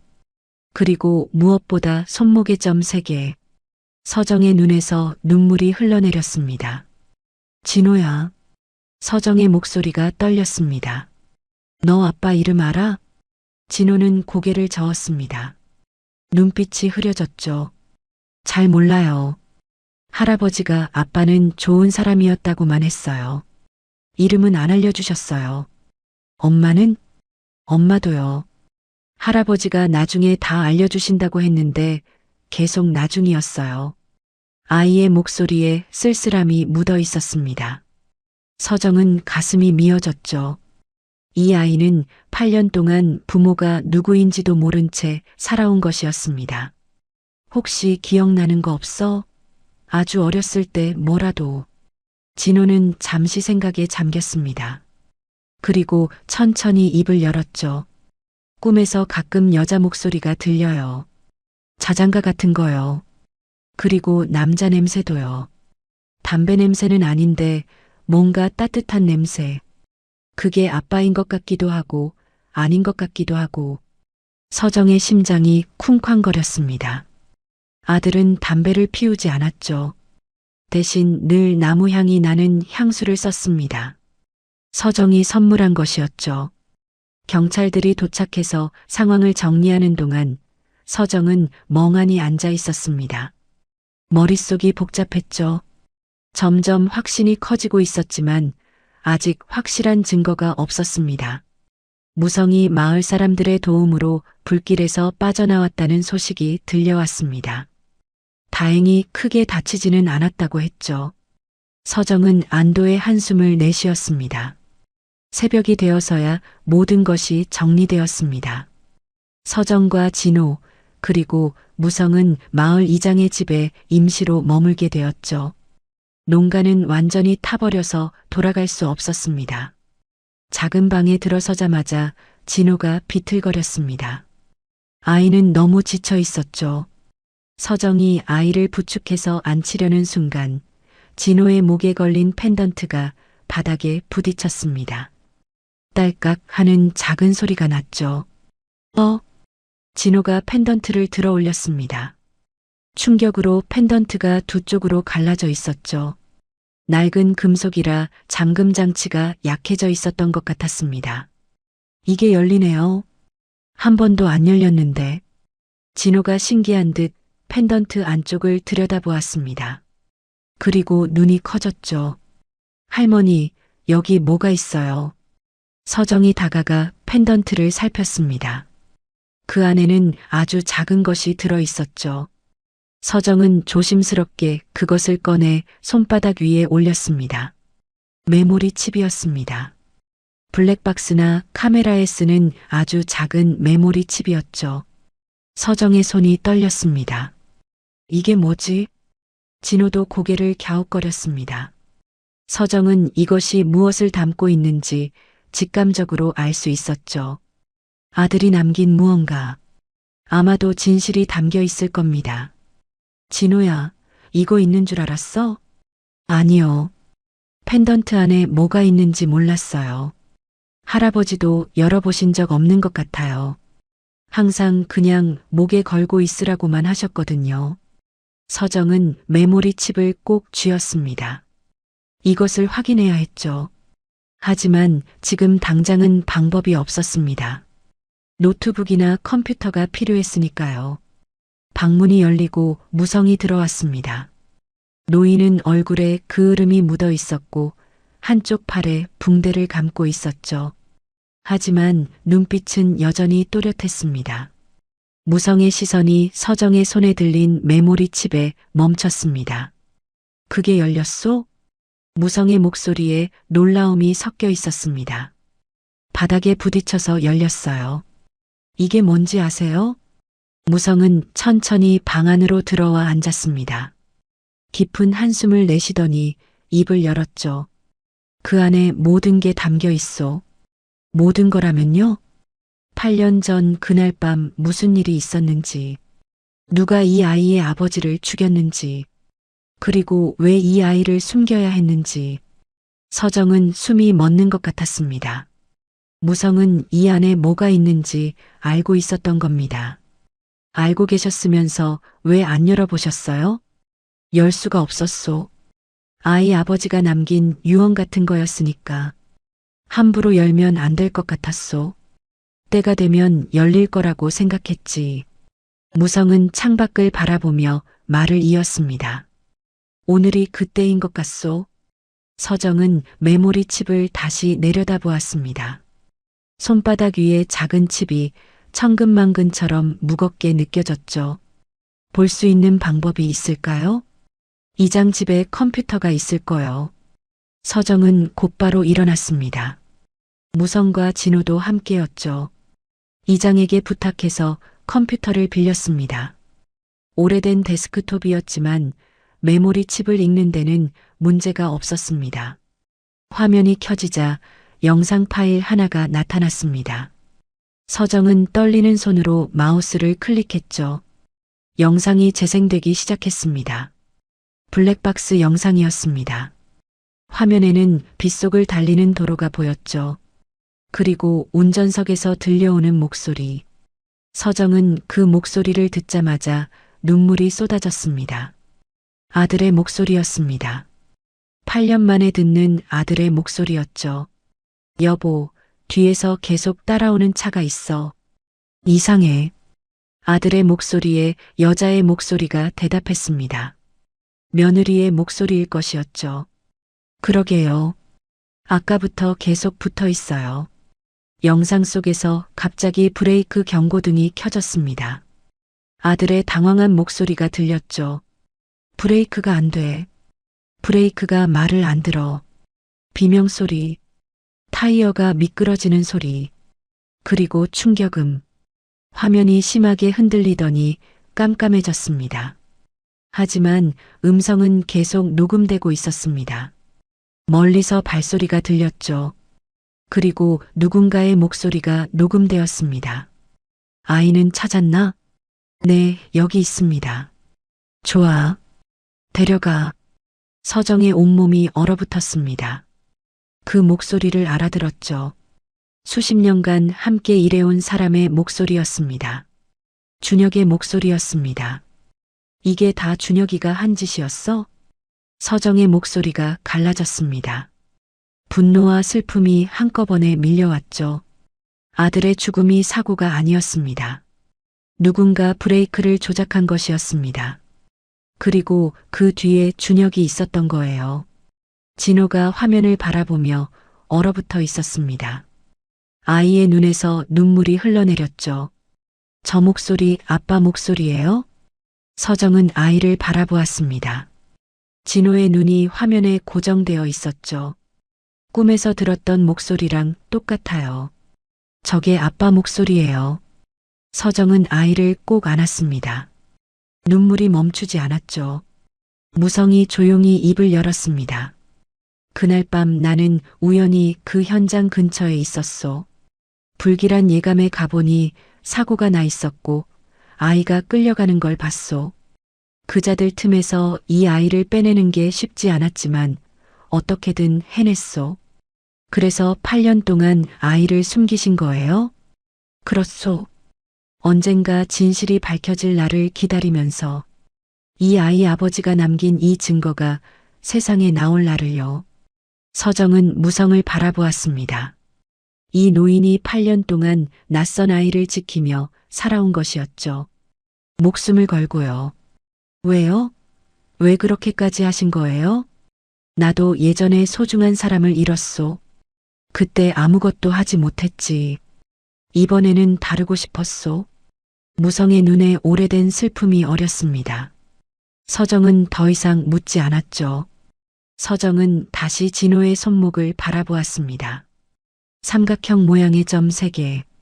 윤씨 집안 남자들에게만 대대로 나타나는 표식이었죠. 아들에게도 있었고 아들의 아버지에게도 있었습니다. 진호야. 서정이 아이의 손을 잡았습니다. 이 점 말이야. 우리 집안 남자들한테만 있는 거야. 내 아빠한테도 있었어. 진호가 자신의 손목을 내려다보았습니다. 그리고 서정을 올려다보았죠. 그러면 할머니가 제 할머니예요? 서정은 아이를 꼭 안았습니다. 눈물이 멈추지 않았죠. 그래. 나는 내 할머니야. 이제야 알았어. 이제야 널 찾았어. 진호도 서정을 꼭 안았습니다. 아이의 작은 몸이 떨리고 있었죠. 할머니. 저한테 할머니가 있었어요. 8년 동안 떨어져 있던 가족이 마침내 만난 것이었습니다. 슬프고도 기쁜 순간이었죠. 창밖으로 동이 트고 있었습니다. 긴 밤이 끝나고 새로운 날이 시작되고 있었죠. 하지만 아직 끝나지 않았습니다. 진실을 밝히고 준혁을 막아야 했습니다. 서정은 눈물을 닦고 일어섰습니다. 더 이상 슬퍼할 시간이 없었죠. 이제는 싸워야 할 때였습니다. 서울로 돌아가는 길은 길고도 무거웠습니다. 서정은 뒷좌석에서 진호의 손을 꼭 잡고 있었습니다. 아이는 창밖을 바라보며 아무 말도 하지 않았죠.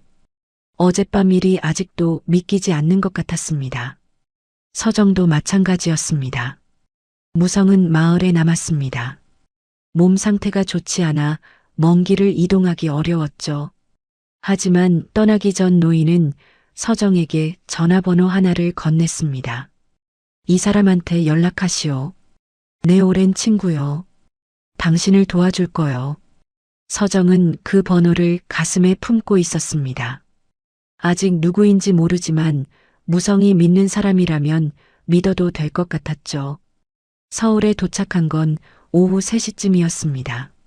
서정은 바로 집으로 가지 않고 오래된 지인의 사무실로 향했습니다. 변호사였죠. 30년 넘게 알고 지낸 사람이었습니다. 서정 씨, 이게 무슨 일이에요? 연락도 없이 사라지더니 변호사가 놀란 얼굴로 물었습니다. 서정은 대답 대신 메모리 칩을 내밀었죠. 이거 좀 봐줘요. 중요한 거예요. 변호사는 고개를 갸웃거리며 메모리 칩을 컴퓨터에 연결했습니다. 영상이 재생되자 그의 얼굴이 점점 굳어졌죠. 끝까지 다 보고 난 뒤 변호사는 한참 동안 말을 잇지 못했습니다. 이게 사실이에요? 네. 제 아들이 남긴 거예요. 서정의 목소리가 떨렸습니다. 변호사는 고개를 숙이고 깊은 한숨을 내쉬었죠. 박준혁 부회장이 이런 짓을 했다니. 8년 동안 어떻게 숨기고 있었던 거죠? 그걸 이제 밝혀야 해요. 도와줄 수 있어요? 변호사는 고개를 끄덕였습니다. 하지만 표정은 무거웠죠. 증거는 확실하지만 상대가 상대예요. 박 부회장은 지금 회사 실권을 거의 다 쥐고 있잖아요. 경찰이나 검찰 쪽에도 인맥이 있고요. 알아요. 그래도 해야 해요. 서정의 눈에 결의가 서렸습니다. 변호사는 그 눈빛을 보고 입을 다물었죠. 알겠어요. 제가 할 수 있는 건 다 할게요. 사무실을 나와 진호와 함께 걷는데 서정의 휴대폰이 울렸습니다. 모르는 번호였죠. 서정은 잠시 망설이다가 전화를 받았습니다. 윤서정 회장님이시죠? 낯선 여자 목소리였습니다. 차갑지만 어딘가 떨리는 것 같은 목소리였죠. 누구세요? 제 이름은 한지연이에요. 박준혁 부회장 비서요. 서정의 심장이 철렁 내려앉았습니다. 준혁의 비서라니요. 덧칠 수도 있었죠. 무슨 용건이죠? 만나서 드릴 말씀이 있어요. 저도 회장님처럼 진실을 원하는 사람이에요. 서정은 망설였습니다. 이 전화가 진짜인지 함정인지 알 수 없었죠. 왜 저를 믿어야 하죠? 믿지 않으셔도 돼요. 하지만 한 가지만 말씀드릴게요. 여자가 잠시 숨을 고르더니 말을 이었습니다. 저는 8년 전 그 사고에서 살아남은 사람이에요. 도연 씨의 아내였고요. 서정은 숨이 멎는 것 같았습니다. 며느리라고요. 죽은 줄 알았던 며느리가 살아있다고요. 거짓말. 거짓말이 아니에요. 회장님, 제발 만나주세요. 제가 아는 것을 다 말씀드릴게요. 서정의 머릿속이 복잡하게 돌아갔습니다. 함정일 수도 있었죠. 하지만 만약 정말 며느리라면요. 8년 동안 어디서 뭘 하고 있었던 걸까요? 왜 연락하지 않았던 걸까요? 어디서 만나죠? 결국 서정은 승낙했습니다. 약속 장소는 강북의 한 카페였죠. 사람이 많은 곳이라 위험하지 않을 것 같았습니다. 진호는 변호사 사무실에 맡겼습니다. 아이를 위험에 노출시킬 수 없었죠. 서정은 혼자 카페로 향했습니다. 카페 구석자리에 여자가 앉아 있었습니다. 30대 중반쯤 되어 보였죠. 단정한 정장 차림에 날카로운 인상이었습니다. 서정은 그 얼굴을 보고 멈칫했습니다. 전혀 모르는 얼굴이었죠. 8년 전 며느리의 모습은 어디에도 없었습니다. 서정이 다가가자 여자가 일어났습니다. 두 사람의 시선이 마주쳤죠.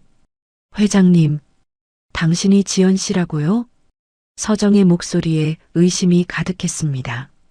눈앞의 여자는 며느리와 전혀 닮지 않았으니까요. 네, 저예요, 어머님. 얼굴이 달라서 못 알아보시는 거 당연해요. 여자가 쓸쓸하게 웃었습니다. 성형했어요.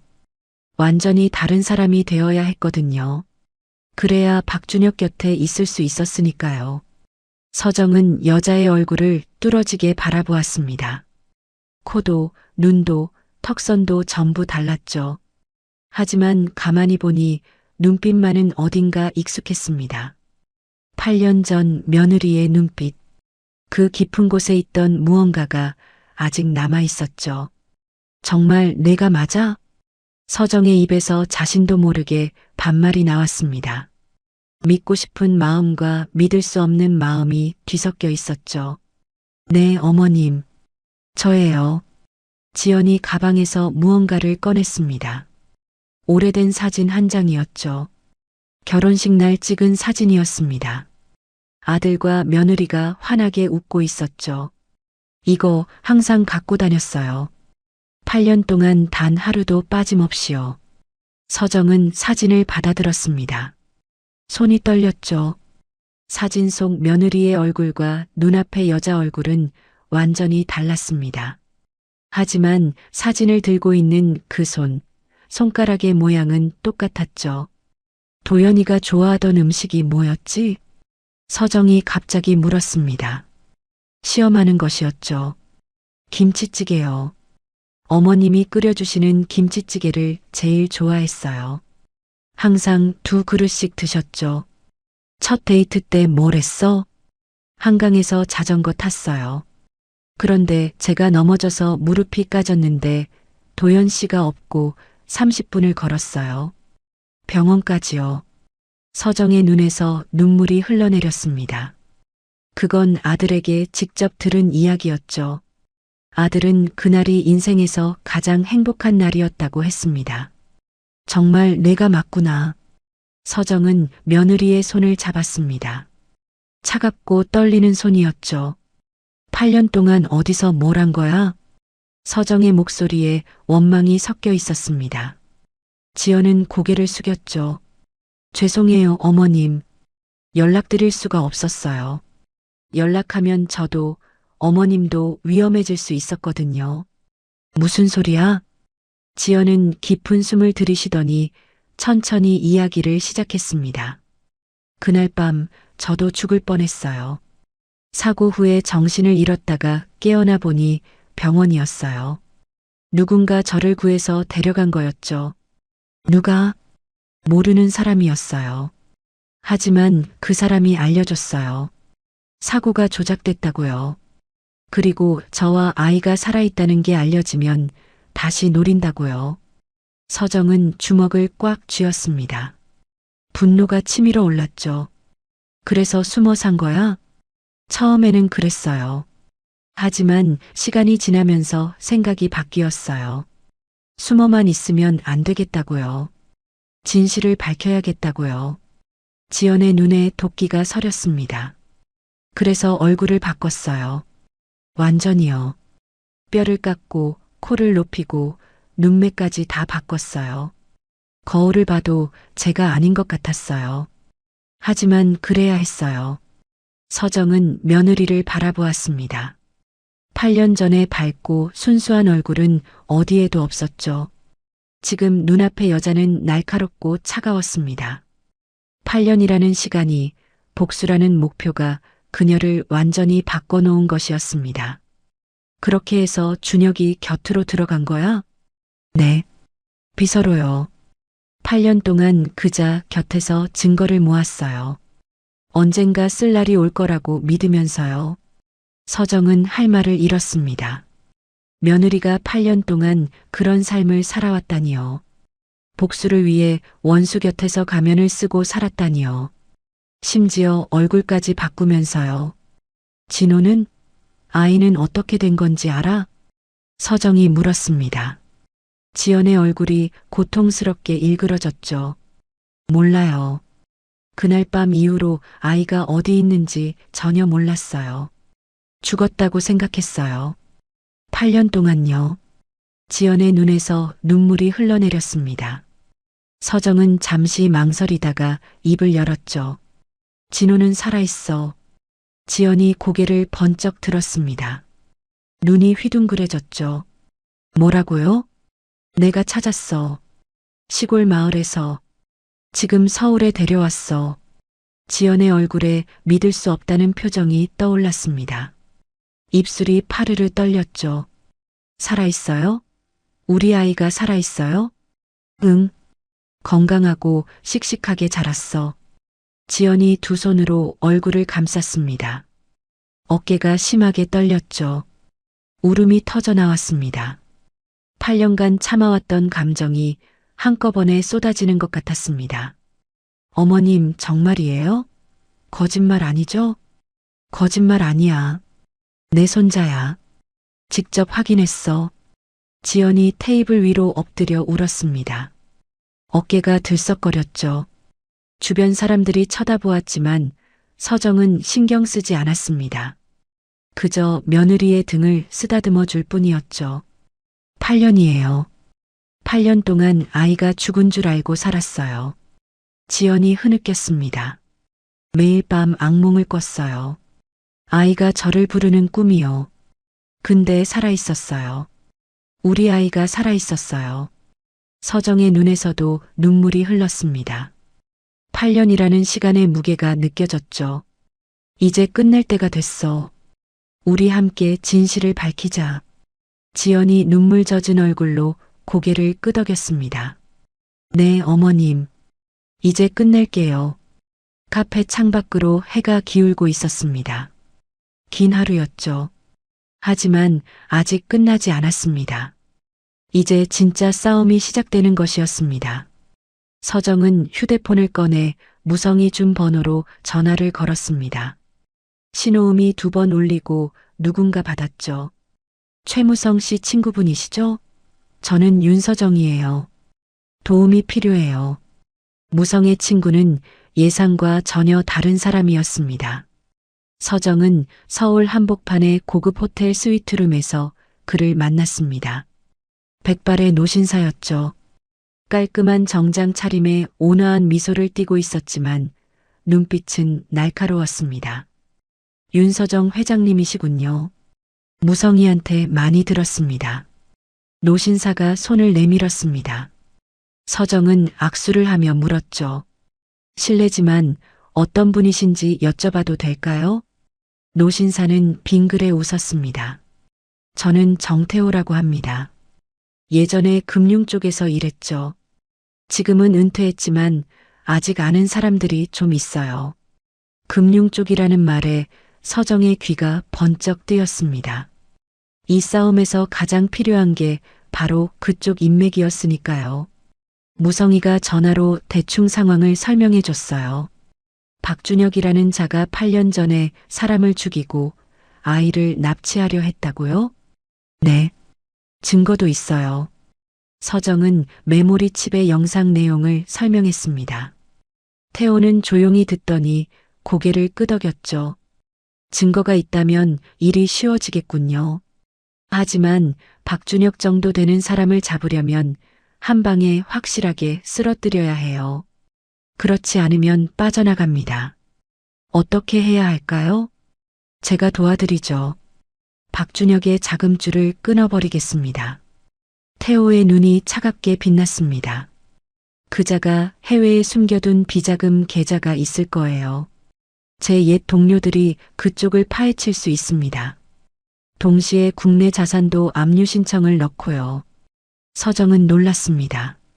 이 노신사가 어떤 사람이길래 그런 일이 가능한 걸까요? 왜 도와주시는 거예요? 저와는 처음 만난 사이잖아요. 태호는 창밖을 바라보며 말했습니다.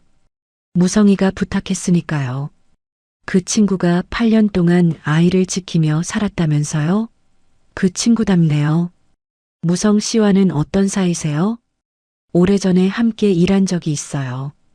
그때 제가 큰 실수를 저질렀는데 무성이가 저를 구해줬죠. 목숨을 걸고요. 그 은혜를 아직 다 갚지 못했어요. 태호는 잠시 말을 멈췄습니다. 그리고 낮은 목소리로 덧붙였죠. 무성이가 말하더군요. 자기 시간이 얼마 남지 않았다고요. 서정의 가슴이 철렁했습니다. 무성의 병 상태가 그렇게 심각했던 걸까요? 부탁했대요. 자기가 지키던 아이와 그 가족을 대신 지켜달라고요. 그러니 제가 어떻게 거절하겠어요. 서정은 눈시울이 붉어졌습니다. 무성은 처음 만났을 때부터 무뚝뚝하고 경계심이 강한 사람이었죠. 하지만 그 안에는 따뜻한 마음이 있었습니다. 8년 동안 낯선 아이를 지키며 살아온 것이 그 증거였죠. 감사합니다. 서정은 고개를 숙였습니다. 태호는 손을 내저었죠. 감사는 이르죠. 아직 시작도 안 했으니까요. 그 후 모든 일이 빠르게 진행되었습니다. 태호의 인맥이 움직이기 시작했습니다.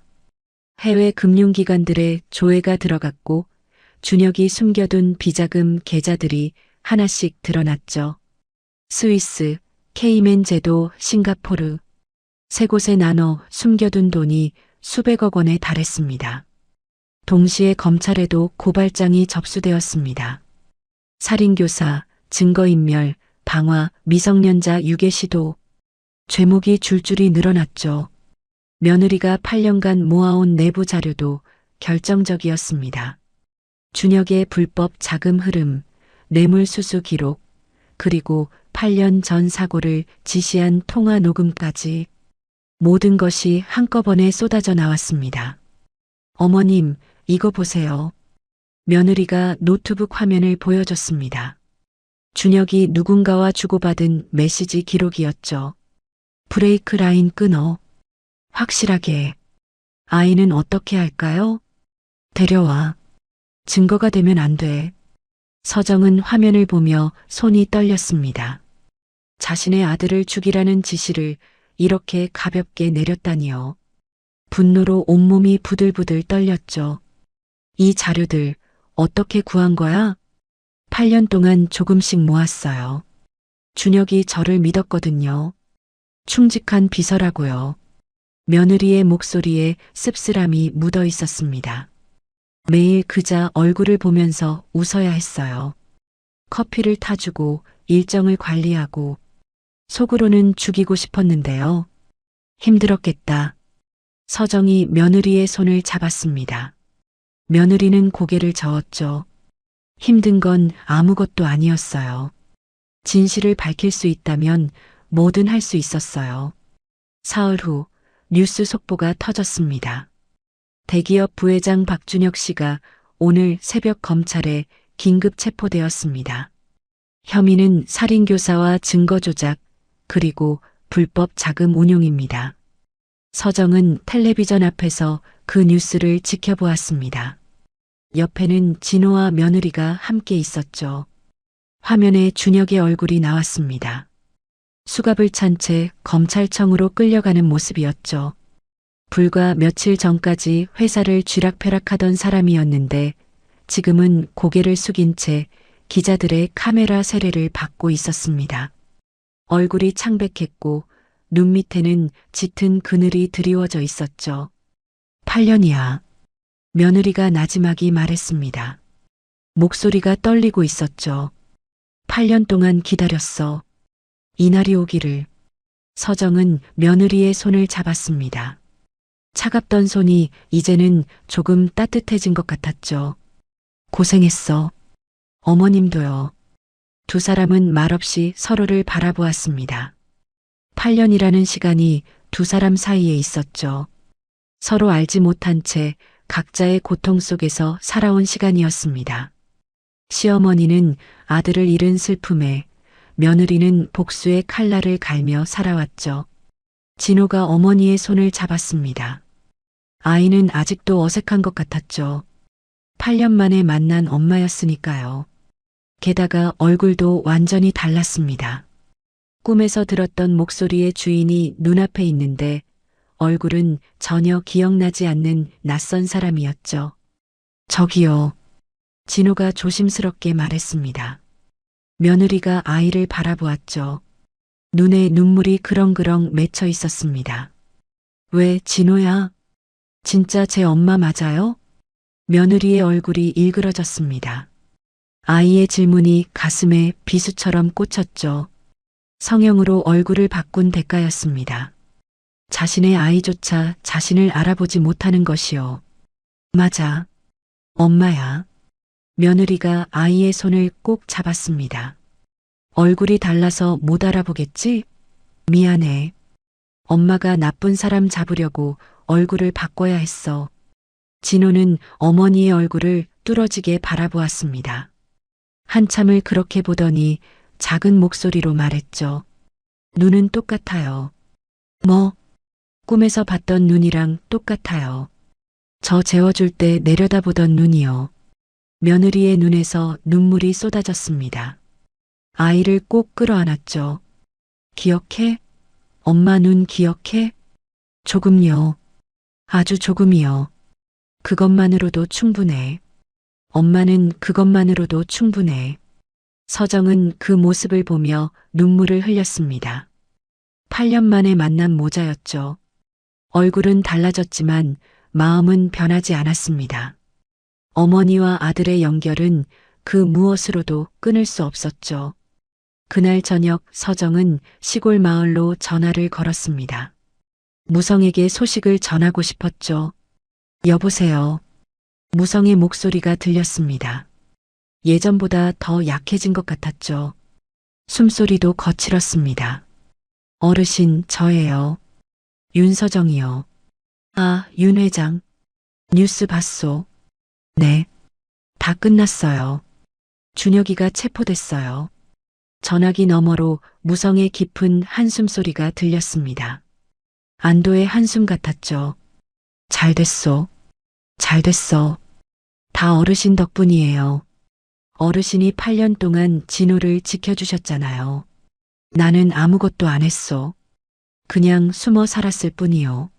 무성의 목소리는 담담했습니다. 하지만 서정은 알 수 있었죠. 그 8년이 얼마나 힘들었을지요. 병든 몸으로 외진 마을에서 낯선 아이를 지키며 살아온 나날이요.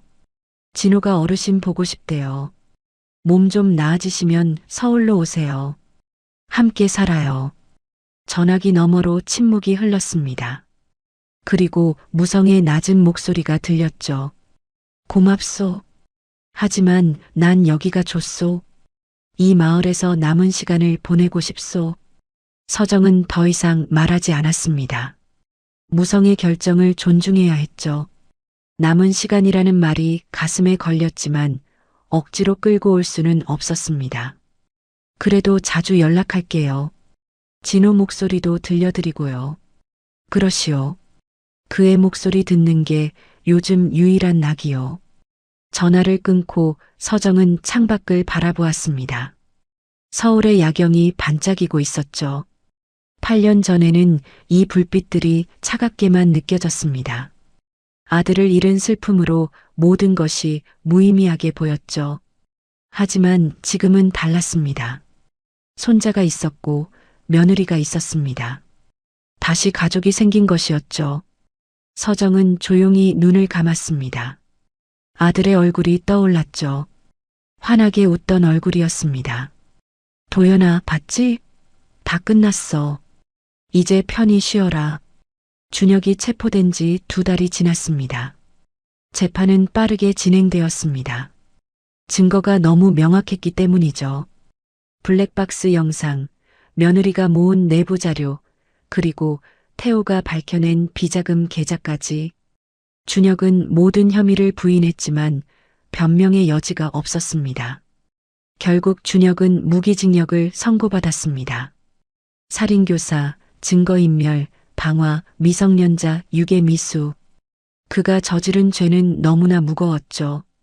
판결이 내려지던 날 서정은 법정에 있었습니다. 준혁이 고개를 숙인 채 끌려나가는 모습을 지켜보았죠. 8년 전 그녀가 신뢰했던 부하 직원이었습니다. 아들처럼 아끼며 회사를 맡겼던 사람이었죠. 그 사람이 진짜 아들을 죽였습니다. 왜 그랬어요? 서정이 물었습니다. 준혁이 잠시 멈춰섰죠. 경비원들이 재촉했지만 그는 서정을 바라보았습니다. 한때 날카롭던 눈빛은 흐려져 있었고 얼굴에는 피로가 짙게 드리워져 있었습니다. 회사가 갖고 싶었습니다. 그것뿐이었어요. 담담한 목소리였습니다. 후회도 미안함도 느껴지지 않았죠. 서정은 가슴이 싸늘해지는 것을 느꼈습니다. 그것 때문에 내 아들을 죽였어? 손자까지 노렸고? 준혁은 대답하지 않았습니다. 그저 쓸쓸한 미소만 지었죠. 그리고 끌려갔습니다. 영원히요. 서정은 법정 밖으로 나왔습니다. 밖에는 며느리와 진호가 기다리고 있었죠. 봄바람이 불어왔습니다. 따스한 바람이었습니다. 어머님, 괜찮으세요? 며느리가 걱정스럽게 물었습니다. 서정은 고개를 끄덕였죠. 괜찮아. 이제 정말 끝났어. 진호가 서정의 손을 잡았습니다. 작지만 따뜻한 손이었죠. 할머니, 우리 집에 가요. 서정은 미소를 지었습니다. 할머니라는 말이 이제는 자연스러웠죠. 일주일 후 서정은 회사로 복귀했습니다. 8년 만에 본격적인 업무 복귀였죠. 이사회에서는 서정의 회장 직위를 만장일치로 재확인했습니다. 준혁이 빠진 자리는 컸지만 회사는 다시 정상으로 돌아가고 있었습니다. 회장실에 앉아 서정은 창밖을 바라보았습니다. 서울의 스카이라인이 펼쳐져 있었죠. 8년 전에는 이 모든 것이 무의미하게 느껴졌습니다. 하지만 지금은 달랐습니다. 지켜야 할 것이 생겼으니까요. 회장님, 손님이 오셨습니다. 비서의 목소리에 서정이 고개를 돌렸습니다. 문이 열리고 며느리가 들어왔죠. 성형으로 완전히 달라진 얼굴이었지만 이제는 익숙해졌습니다. 저 눈빛이 며느리라는 걸 알 수 있었죠. 어머님, 점심 드시러 가요. 진호가 학교 끝나면 합류한대요. 며느리의 얼굴이 밝아 보였습니다. 8년간 복수만을 생각하며 살던 때와는 완전히 달랐죠. 날카롭게 세워져 있던 표정이 부드러워졌습니다. 그래, 가자. 서정이 일어났습니다. 두 사람은 나란히 걸으며 회사를 나섰죠. 점심을 먹으러 가는 길에 서정의 휴대폰이 울렸습니다. 시골 마을에서 온 전화였죠. 이장의 번호였습니다. 여보세요? 윤서정 회장님이시죠? 저는 마을 이장입니다. 이장의 목소리가 무겁게 들렸습니다. 서정은 심장이 철렁 내려앉았죠. 좋은 소식이 아니라는 걸 직감했습니다. 무성 어르신이요. 오늘 새벽에 돌아가셨습니다. 서정은 그 자리에 멈춰 섰습니다. 며느리가 놀라서 바라보았죠. 어머님, 왜 그러세요? 서정은 대답하지 못했습니다. 손에서 힘이 빠져 휴대폰을 떨어뜨릴 뻔했죠. 눈앞이 흐려졌습니다. 무성이 세상을 떠난 것이었습니다. 8년 동안 진호를 지키며 살아온 은인이 조용히 눈을 감은 것이었습니다. 장례식은 작은 마을에서 치러졌습니다. 서정은 진호, 며느리와 함께 내려갔죠. 마을 사람들이 몇몇 모여 있었지만 대부분은 모르는 얼굴들이었습니다. 무성은 그만큼 숨어 살았던 것이죠. 할아버지. 진호가 영정사진 앞에 섰습니다. 아이의 눈에서 눈물이 흘러내렸죠. 할아버지, 고마웠어요. 저 키워줘서요. 밥 해줘서요. 무서울 때 지켜줘서요. 아이의 목소리가 떨렸습니다. 서정은 아이의 어깨를 감싸 안았죠. 며느리도 옆에서 조용히 눈물을 흘렸습니다. 무성의 유품 중에서 편지 한 통이 나왔습니다. 서정 앞으로 쓴 것이었죠.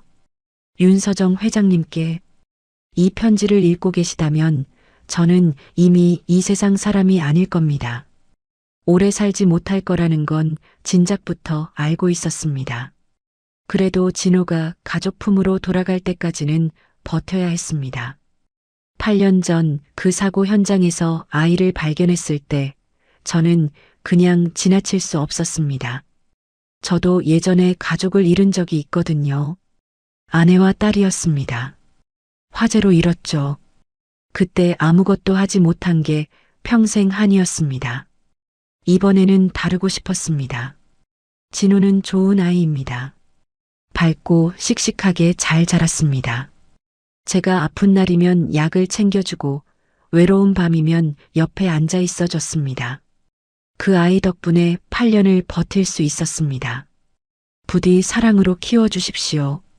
마지막으로 한 가지 부탁이 있습니다. 진호에게 저를 너무 오래 기억하라고 하지 마십시오.